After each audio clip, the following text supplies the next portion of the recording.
My name is Nessie Reid. I am not a farmer, but I am a milk drinker. 18 months ago I milked a cow for the first time because I wanted to understand in greater depth where milk comes from, a substance I drink on a daily basis but had given little thought to. Now cheaper than bottled water, milk is the perfect lens to explore some of the personal and broader societal values we hold towards our food system. Agriculture is one of the largest contributors to climate change and biodiversity loss, but not all forms have to be destructive. I want to know how we feed the planet and its burgeoning population without it costing the earth and the lives of our generations to come. In April 2016, we constructed the Milking Parlour, where I lived with 2 cows in the centre of Bristol for 4 nights and 5 days, creating a public space to delve into some of these conversations around our human relationship to milk and, more broadly, the future of our farming system. Essentially, the Milking Parlour isn't really just about milk. In fact, it's quite a random choice that it's about milk. It was a useful medium to choose, but really what I want it to be about is us to explore our connection and our relationship to our food. I think food is such an innate human experience. It's such a real experience. It reminds us of our humanness. What we eat and what we choose to eat and what we choose to buy in a supermarket is both a political choice and, it's a dangerous word to say, but almost a spiritual choice, is that when we're making ethical choices and choices that serve people and planet, that is a massive contribution to society. Nessie's idea was to look at climate change and our environmental impacts through the lens of a very common, normal daily product such as milk. So she spent 18 months with a series of organic farmers, getting to know them, the processes by which they create the milk that we drink, and also getting to know the cows. This is Meadow Sweet, and I've basically been coming each week and just hanging out with her and Eliza, who's just here. So as you can see, she's just chewing her cud. She's not really stressed, which is really, really important for her to feel that, particularly as we're going to be living together. I'm not saying we shouldn't have cows or we shouldn't have dairy, but I think we have to just accept and recognise exactly how much methane these wonderful animals produce, how much water they consume. So when we eat meat, if people are going to choose to do it, it has to be something I think that's really considered. You know, you're eating a life, a sentient life for a start, which is a massively big deal, and you're producing something where the true cost is not clear. Industrialised agriculture is one of the largest contributors to climate change and uses up 70% of the world's fresh water. The way that we are currently feeding ourselves is not sustainable. So the idea around the Milking Parlour was to bring this conversation into a very public space and provoke the vital debate around this issue. What I want to do is I want to say, okay, great, come along, discuss. We're only going to solve climate change if we have an open forum of discussion. I really want vegans to come along, I want farmers to come along, I want anthropologists, economists, politicians. I feel very sympathetic towards farmers, and I feel a great affinity towards a lot of their stories and their connection to the land, but I feel very conflicted. Last night I thought, what the hell am I doing? This is not a lovely farm show where kids get to come and see a cow and it's all really nice. We are facing a really, really terrifying moment in the history of humanity where our planet is becoming warmer. We are facing the 6th largest extinction. We are ultimately screwed is probably a better word, what I was about to use. Livestock production, including dairy, is the greatest threat to the planet. You can pick almost any environmental problem that you can think of and you will find livestock at the heart of it. Deforestation, spreading deserts, nitrogen pollution, the growth of antibiotic superbugs, loss of species, biodiversity. Livestock production is either the main or one of the main causes of all these things, and of course, global warming.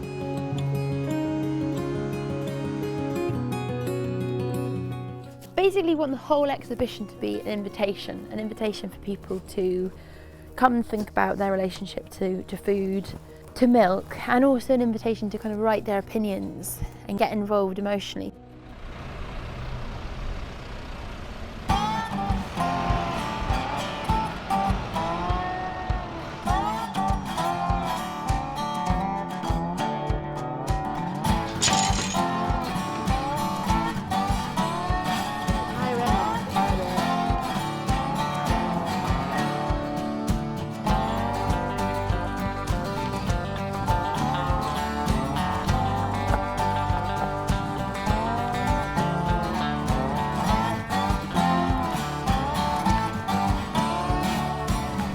It's about looking at how food's become so cheap and how we've started to devalue it.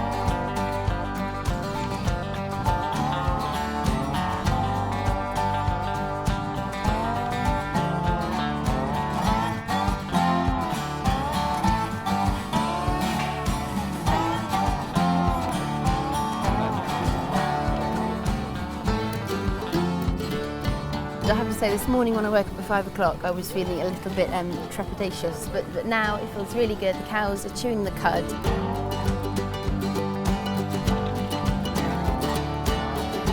I'm going to be living here with these cows. I'm going to be looking after them, and I'm going to be here 24/7. And I'll be the kind of chief caretaker, milking them 3 times a day and sleeping with them at night.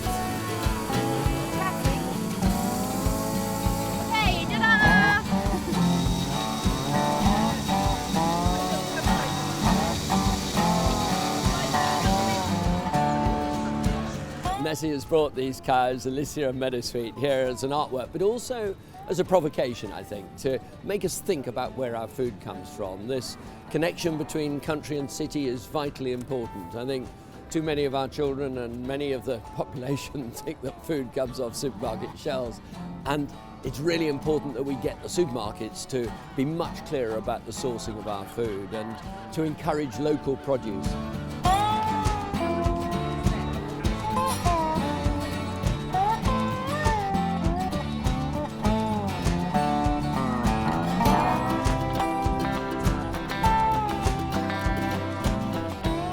Is this incredible, amazing beast that has this amazing food source hanging right there. This thing that used to be so revered and so valued throughout history, and in the past 50 years now, it's what's called a lost leader in the supermarket.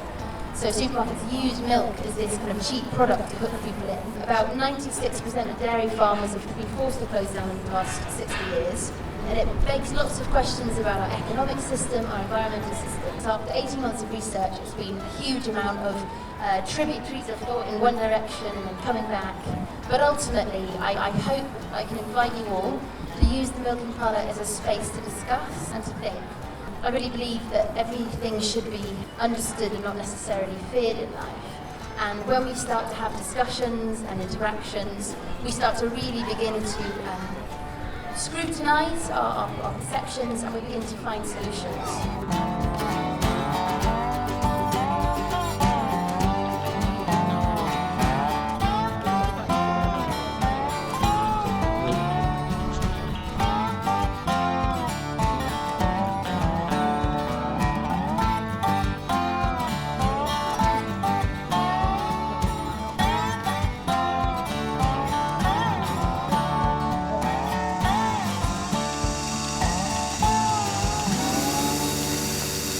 Animal welfare people want to close the show down.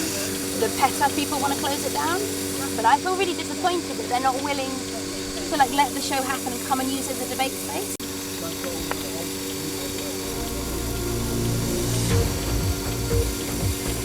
Now, an art installation in Bristol featuring 2 live cows opened today, and it's already being heavily criticised by animal rights groups. What do you make of all this criticism then? I'm really glad. I'm really glad that people care. I'm glad that people are worried. I've fought for animal welfare and animal rights for most of my life, most of I can remember. So I welcome it, and I welcome everyone to come, to join the discussion and to be part of it. The fact is that they're in an environment where there's a nightclub nearby. Are you not slightly concerned about that? Meadowsweet here is about to fall asleep. She's got her ears down, she's fine, she's been eating, chewing the cud. At farm shows there is drinking and there's fireworks and there's noise. Also to say that these cows, they live in a tin barn, and I don't know if you've ever been in a tin barn in the middle of a storm, but it is one of the loudest things. Farms are noisy, hectic places.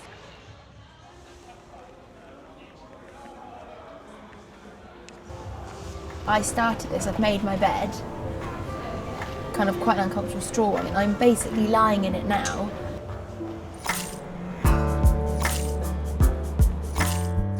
Is it a good way to provoke debate about the origin of our food. Keeping 2 cows close to the biggest nightclub in Bristol, is that the way to do it, or is it absurd? 0500 288 291, email vine@bbc.co.uk. By visiting this exhibition, the public will learn nothing about the dairy industry's most disturbing practices. I think what's most important of all here is you are discussing the issues, and it's on prime time Jeremy Vine's show.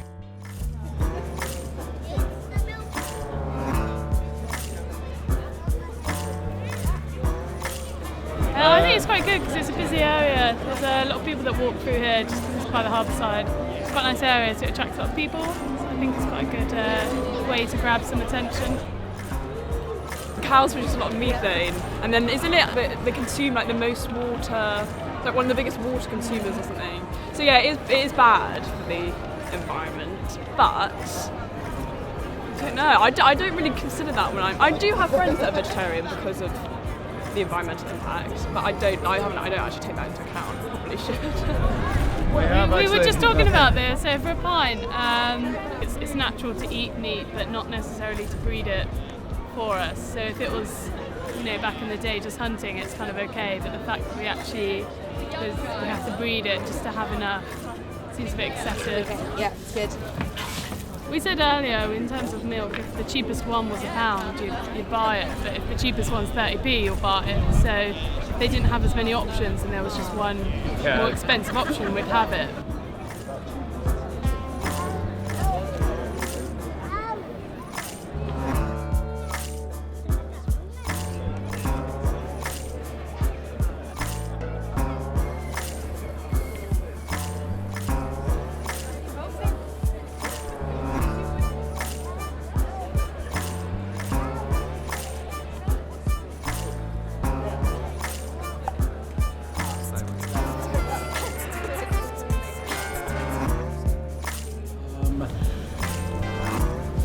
Highly genetically improved cow produces 50 to 60, maybe sometimes more than 60 litres per day, and that is physiologically that's equivalent to being an Olympic athlete. At the end of the day, it comes down to economics, and if the consumer is prepared to pay more for their milk, milk can be produced in a more friendly and more sustainable way. My personal view is high input farming, high input dairy farming is not particularly sustainable. It's another two-seller. I think veganism is a response to a fundamental disconnect from our food system and the people who produce our food. The problem is an industrialised food system. So if you've got intensively reared livestock and they are being fed corn and wheat and soya, then absolutely it is not okay. So for me, humans have consumed outdoor reared grass-fed animal fats for the entire history of humanity. It is the reason that we have society in the way that we do. We had millions of buffalo roaming the plains of America, and people didn't suddenly get sick and the climate didn't suddenly start changing because we were eating all the buffalo. It's not until June that we're going to have an abundance of vegetables coming off the fields again. And so traditionally at this time of year people have survived it by having a buffer where you fed up your animals throughout the autumn when there's an abundance. And when there's absolutely no food for 6 months, then we kill them off. But we don't just kill them off and eat a few bits of muscle, like we get from the supermarket, plastically wrapped and beautiful. We use the entire animal. We'll make stock from all of the bone, and then our root veg can make a soup with a tasty stock in it. When we look at sort of the big picture side of things, and sort of big multinational companies looking at the economy, our social welfare, and the environment as a whole, for me, what seems to be more important is that we go local and independent. More than anything else is if we try and shop as locally and as independently, then we start to take those bigger entities that are part of sort of the capitalist model and globalization, and we start to move away from that.